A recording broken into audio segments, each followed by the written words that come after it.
welcome back to the platform, the pinnacle of all discussions. This morning we have been looking at the recent actions and moves by party chieftain Ubani Dannie. You're welcome to the platform this morning, sir. My pleasure.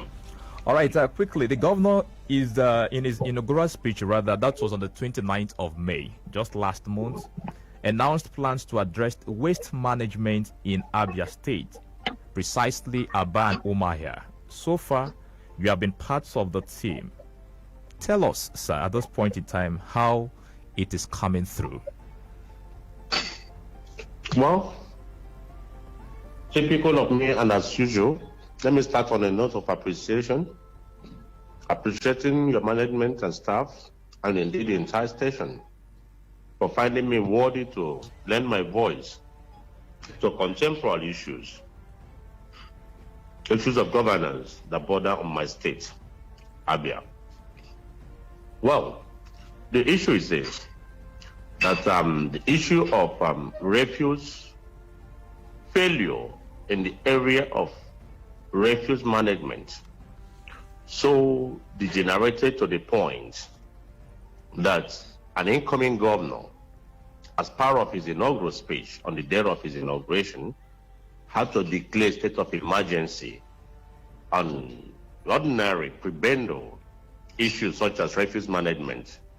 It goes a long way to show you the extent of decadence and failure of leadership in the Abia society of today. Having said that, saying one thing and getting it done is a different thing altogether.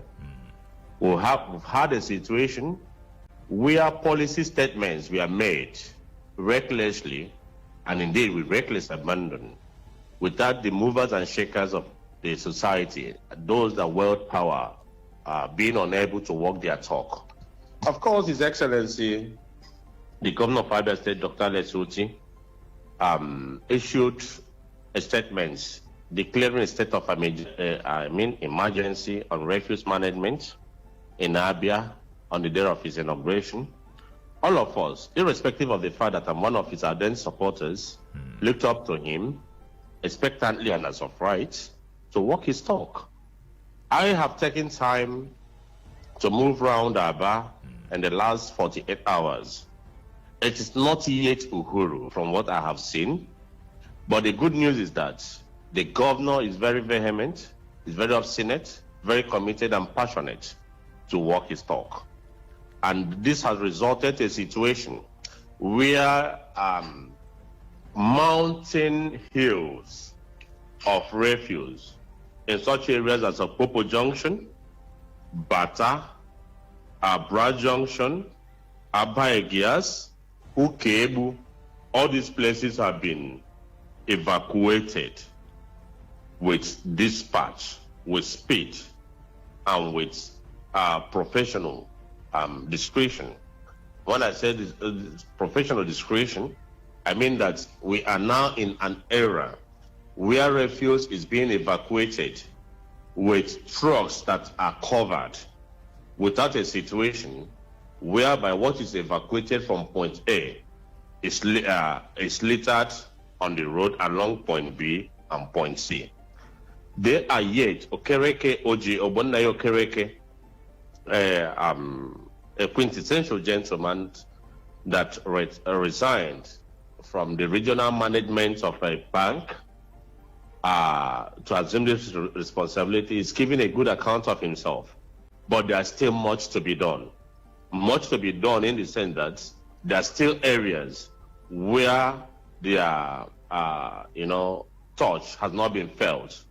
And we can't blame them for the moment because of the avalanche of what was left undone by the previous government. So far, so good, but like Oliver Twist, I, typical of every Aba person, still ask for more. Thank you. All right, coming down to Umuahia precisely, if you walk through the streets of Umuahia, you will agree with me. I do not want to mention these streets, but it would be important for we to put it in record that most streets, most places, we still see refuse being dumped beyond the limited space for it. How about this particular one? The situation is something else down here. It is a threefold.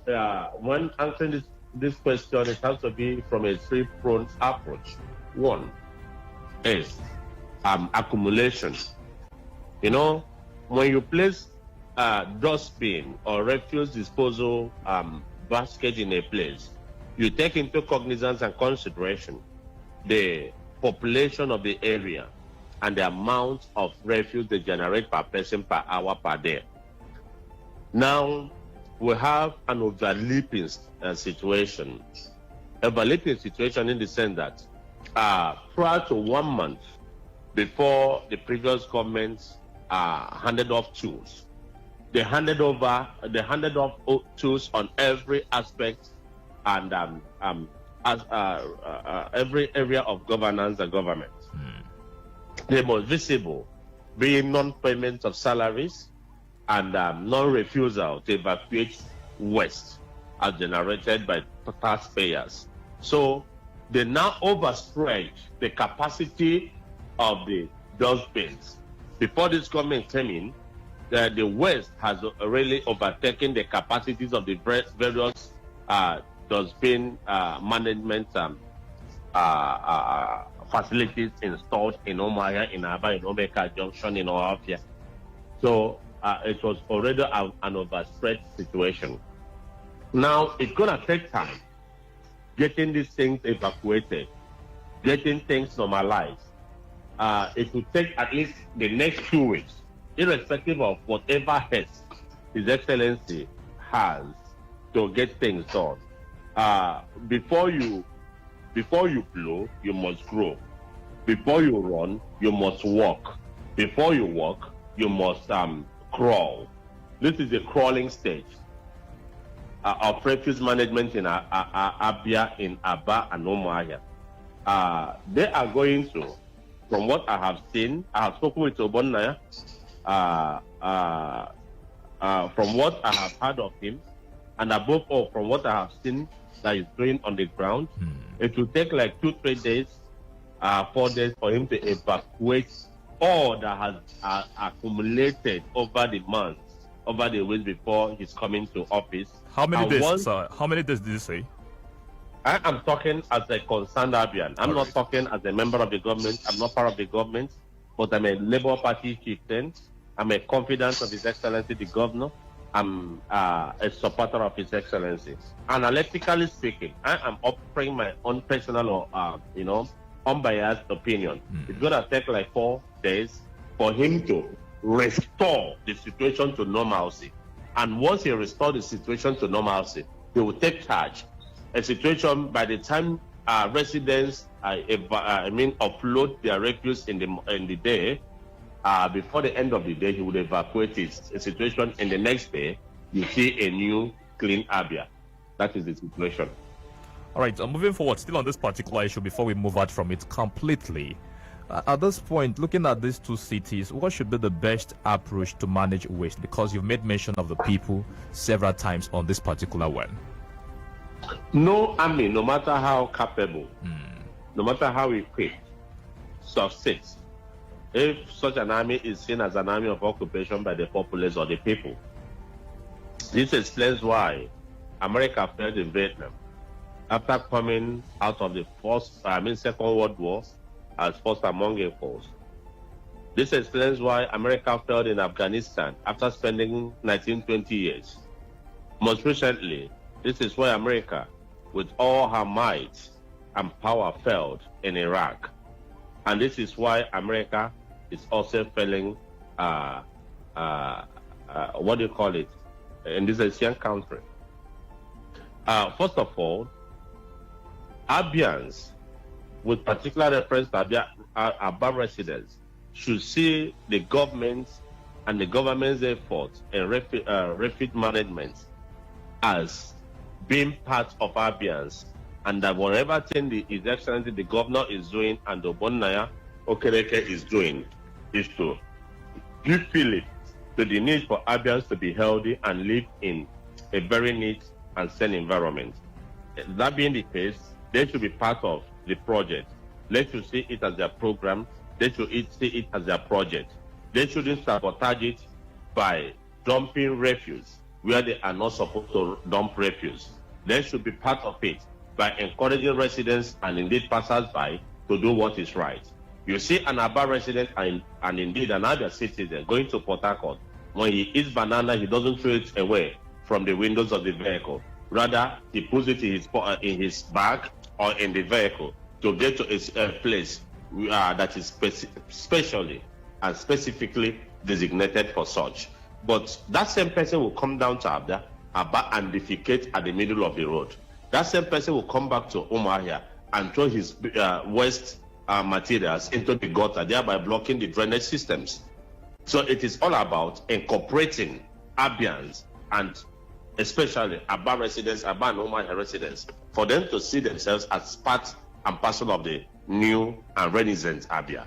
And for them to understand that it is not for the best and in the best interest of His Excellency the Governor or the interventionists in waste management in Abia, Ubani Dannie, but for the good of the entirety of Abians. Having done that, I mean, that borders on mental and psychological orientation. Having done that, waste management should be commercialized in Abia. They sing song across the globe. The global, the universal, the world standard is west to world. We need to commercialize waste management in Abia, whereby it will cease from being a burdensome baggage to a source of income. I have taken time to ruminate and reflect, indeed, peruse through the expenditures of the previous government. You find out that in a year, about 2 billion naira was squandered on ASEPA, on waste management. In St. Climes, like Cross River State, like River State, like Lagos State, like Abuja, this is far from the norm. Instead of the state spending money on wealth management, waste management generates money for the state. That is my expectation. That is my policy input. That's what I, look forward seeing in Abia moving forward. All right, Danny, one issue that has attracted accolades, talking about the sing-song you mentioned, reviews for Alex Otti's administration, is the suspension of transport levies. And then you would agree with me, compliance, most especially from these people, would always be an issue. Is there any plan by your party to follow up on compliance? Of course, I'm not the governor. I'm not part of the government.